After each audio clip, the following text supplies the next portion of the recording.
I did do a presentation. It was like really makeshift. I did it this morning, so it's not very colorful or anything like that, but it just helps me to go through the summary of why we're doing what we're doing, and hopefully answer some of the questions that people have raised before we started.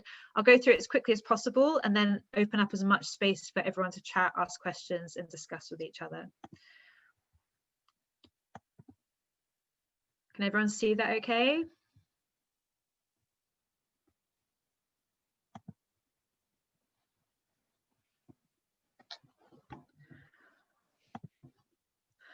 Okay, so just a quick summary of who we are. So we're a branch of the Independent Workers Union of Great Britain, which Emma touched on earlier. I think they've got 12 branches now. Most of their branches were all originally self-employed, mostly. So you had delivery drivers, Uber drivers, foster care workers that have only just received employment status. In a big case, they've just won. So the IWGB is really well equipped with dealing with self-employed or gig working economy. We're the first yoga teachers union in the UK, second in the world. The first union was in New York, and that they just had their first collective bargaining meeting, I think September last year. And then they disbanded during COVID because they closed the centre. We currently have 51 members, which actually went up to 52 this morning, with teachers joining every day. So at the moment, we're relatively small. We expect our numbers to grow and increase quite dramatically when we go public. So we officially formed in October, but we're taking a bit of time just to really make sure we're laying the foundations down in a proper way to make sure we are actually working as a democracy. And once we have our, our PR push and stuff like that, we expect to get more members join. We have an elected branch committee, which happened at AGM. It was very formal and very mature of all of us. So I got voted in chair. I've been working on the union stuff for about 18 months now, and working alongside the IWGB since about May, working very closely with them as part of the holding branch to really kind of bring this together. It's been an incredible journey, and I'm learning so much every day. Kali Schutt is the vice chair. Simran is the secretary, hoped to join us today, but they couldn't in the end. Lynette is our BAME officer. Lucy Bannister, LGBTQI officer. Lucy Locke, women's and non-binary officer. Richard is our comms officer who was just recently elected. And Louise Cashin is our treasurer. If anybody wants to contact any of the officers directly, we can always share their contact details in the chat if you want to.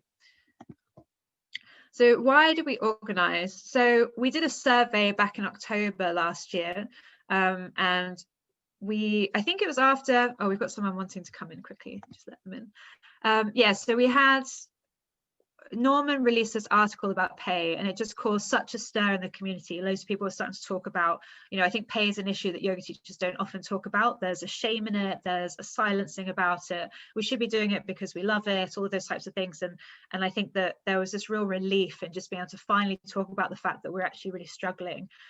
It was so pertinent, and I'd had quite horrendous experiences with different venues and experiences, and also just being very vulnerable through illness and stuff like that, and just really recognize what little protection we actually had. So we created the survey, sent it out through our networks, and we got about 450 responses up and down the country. And I have got a link to the survey, and I'll put the link to the survey so people can have a look. And we did a summary of all the results that came in, and it was really, really powerful insight. So just the number of people, I think it was over 60% were saying they were struggling to get a living wage. And then in the comment section, which for me was the most powerful bit, was so many people shared stories of bullying, of feeling isolated, of feeling vulnerable, of feeling scared. And this was all pre-COVID, so last year. We did another survey in July this year, and those vulnerabilities have obviously grown and are exacerbated, and over 70% of teachers have had moderate to significant income losses since COVID-19. Since we officially formed as a branch, we've got a number of people coming forwards reporting bullying, non-payment, abuses within school, and exploitation via online platforms. I think that's another interesting thing about being, forming as a union, having that structure and developing those personal relationships and building trust. When we did the surveys, it was much more about pay, and our first few meetings were about pay. As we start to go a little bit deeper and people start to build trust, and we've also got a whistleblower channel as well, there have been a lot more stories about bullying, harassment, and abuses as well that are a lot more tricky, a lot more sensitive, and just recognizing that there's a lot of other stuff that will surface over time, and that's what we've been seeing over the last few months. So what are teachers calling for? A living wage was the main thing that people were calling for. Transparency, employment rights, including sick pay and holiday pay, and also just a knowledge of employment rights. So we had quite a few people that said they were going into negotiations with venues and feeling really ill-equipped on how to negotiate and just not aware of what their rights were. And I think there's also a bit of a transition for teachers. So my biggest learning through working alongside the IWGB has been this incredible moment of recognizing that I'm a worker, and as a worker, I should have employment rights. We should be able to get sick pay. We should be able to have holiday pay. The reason that so many teachers are self-employed and not employed is because we don't have those structures in place to support people. So, I think there are many, many, many teachers that haven't joined the union or not sure if they should be in employment, but they're not. So we've got this massive project that we need to do to really delve in and understand how we're working, why we're working the way we are, and what constitutes as contracted and not contracted. And there's a lot to kind of discover and learn as we go.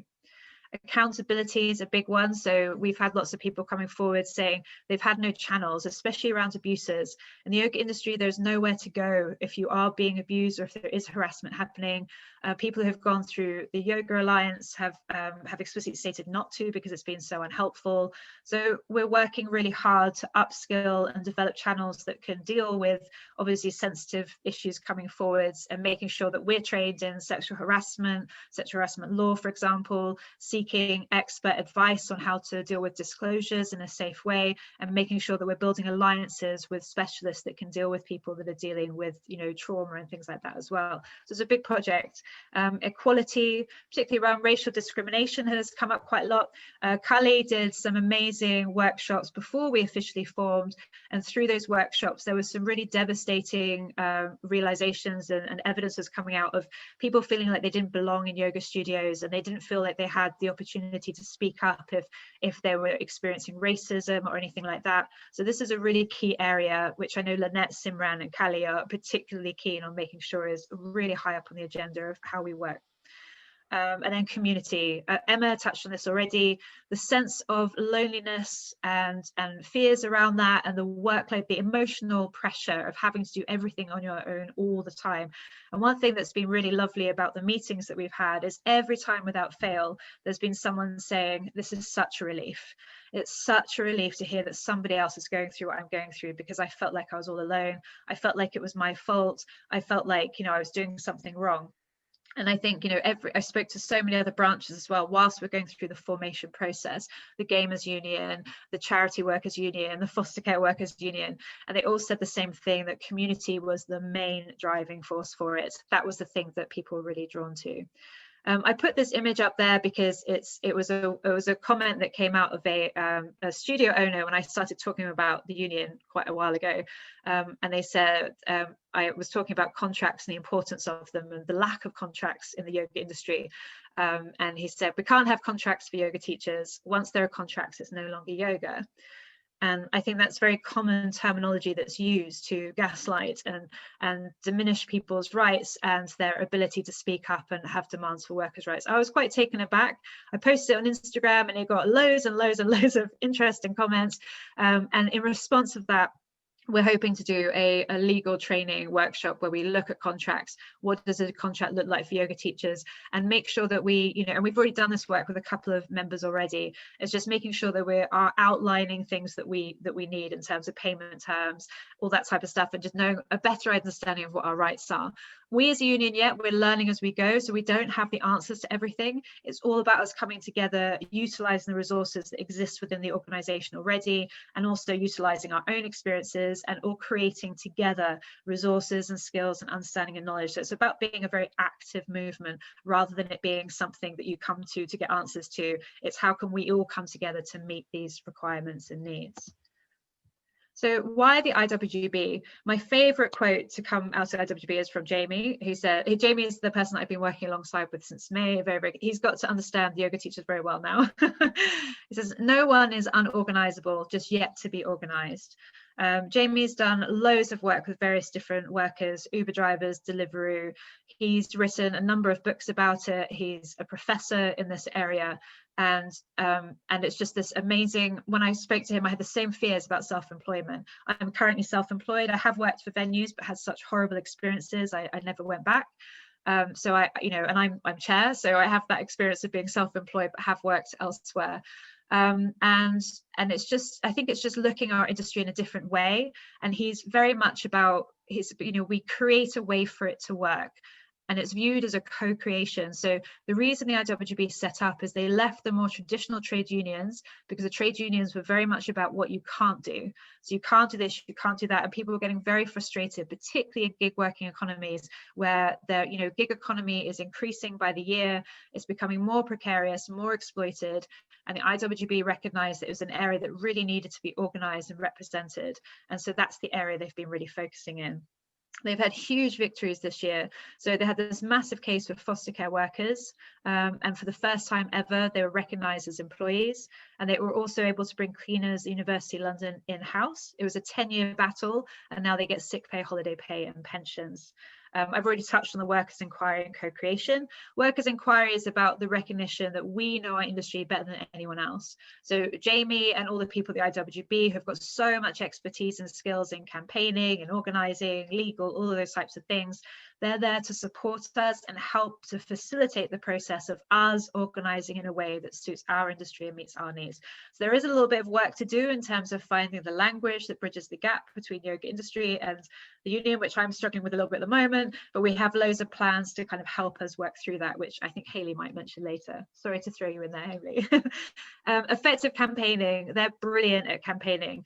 I have a video, I'm not going to show it now because of time, but I'll send the link to everyone afterwards, and it's just an opportunity to see how the couriers, Alex is our new president, and he used to be the chair of the couriers branch, and he's fantastic at organising and creating these effective campaigns, and he's done incredible work and is doing lectures all up and down the country now, and he's got a really keen interest in the yoga industry. He started practicing yoga last year, so he's got a personal attachment to it, and he's really keen to support us in being more active in how we address these issues. And then most importantly, I think, and I know a few other people have mentioned this to me as well, is about being part of something much bigger than ourselves.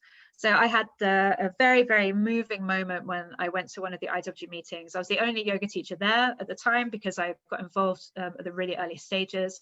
And I just had this moment. It was like so many people from so many different walks of life, from so many different industries, all talking about the same thing, about workers' rights and safety and, equality and community. And I just had this revelation, like, this isn't about me, this isn't about yoga teaching, this is about something so much bigger than that. And it was so powerful, and to feel that and be a part of that. And I'm really hoping that through this process, yoga teachers can really start to see themselves as a bigger collective. It's not just about industry, it's about all workers, it's about all our rights. And that is a massively powerful position to be in. So who's eligible to join? This question has come up a lot. It has been the bane of my life for the last 6 months. We passed a motion in our last meeting to clearly define who is eligible to join. So the branch is open to direct employees, contract, freelance, agency, or casual workers who work or have worked as yoga teachers. Okay, so in the case of venue and studio owners who are also teachers, they can join, but only in the capacity as a yoga teacher. So we will only represent anybody who has management or venue ownership. We can only represent them as a teacher, and that's all. So we just want to make that really clear. The branch chair has discretion to decide when it's inappropriate when a manager's in a meeting or discussion. So that's given me the ability to assess in each situation. So the reason we've put this here, and I will talk about this because I think it's really important, there have been some discussions and people being upset that we're not including yoga venues. Our main focus is the most vulnerable worker. So unions are for workers' rights. The most vulnerable workers will often be in situations where managers are bullying or not paying or exploiting, and this has come up repeatedly since we've formed. So I personally am fully aware of the degrees of that. That doesn't mean all venues are bad in any way, shape or form. There are many amazing venues that are doing great work and really want to work in allyship with us and can still be eligible to join as teachers, and we fully appreciate that. And Hayley is going to be working quite closely in collaborations and allyships and stuff like that to make sure people can be a part part of this movement, even if they can't be members. But our main priority is taking care of workers. And if we have too many people join that have managerial positions, it starts to shift the power dynamic. So we have to be really careful to make sure we ring fence that and make sure the priority is the most vulnerable, but we're still inclusive and, you know, work in collaboration with other people. So there may be some issues that arise in meetings that we wouldn't want managers to be a part of in order to protect the vulnerability of workers. And that would be a case that I would step in. If anyone's got any questions about that, I'm really happy to talk it through and be happy to talk to me afterwards. And we also changed the wording slightly so that it meant that teachers who work, you know, they may manage people because they hire people to help them with workshops or retreats or things like that. And we wanted to make sure that that was really inclusive as well. So we actually changed the wording to make it a lot more inclusive than it was. And hopefully that kind of captures everyone. Okay, so how to get involved? You can join, obviously, that's the best way. If you join, you're part of the community. We have our next branch meeting on the 10th of December in the evening, and we've got some really good, exciting plans for that. Volunteer, Hayley is currently helping us with volunteers and collaborations and allies. And so if you're not eligible to join, or you're not quite ready to join, or you're not sure yet, but you want to be involved somehow, then please contact her. And then just spread the word. I think, you know, we've been a bit worried about our kind of press release and how we market ourselves. So it's a lot of work, it's a lot of stuff to do and to try and get it right. But ultimately, I think this will spread through word of mouth. It's teachers speaking to teachers and communities working closely. And, you know, yoga teachers have strong networks and we're everywhere. Like if we could pull together like the reach that we could have. And I had an amazing email come through from the president the other day from the union, and there was a courier who emailed and said, my wife just joined the union, the yoga teachers union, and has flagged it up to this other like big reporter who then did this massive report in the IWGB. And it was just this amazing process of how we can all work together and spread the word. And I found that really inspiring. So yeah, spread the word.